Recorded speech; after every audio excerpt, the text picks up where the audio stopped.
Hi, I'm Matt with ApplianceVideo.com. Today we'll be taking a look at the drum baffle on this Maytag electric dryer.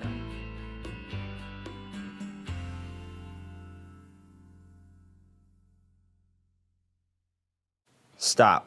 Before beginning any repair, always be sure to disconnect the power to the appliance. It is also recommended to test the outlet for proper voltage.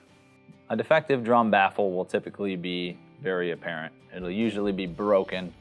What's usually going to happen to break a drum baffle is somebody put a pair of tennis shoes or something that's not designed to be in the dryer, inside the dryer. Click on the link below to view this repair video.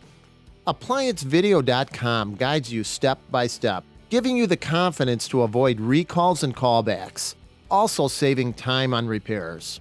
Whether you're up against an uncommon repair or the latest appliance on the market, our videos have been created with you in mind.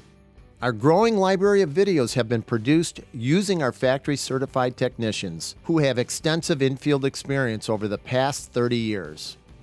ApplianceVideo.com provides high-quality repair videos that anyone can follow, regardless of their skill level. We are here to help. Click on the link below to view this repair video and let us help you do it right the first time.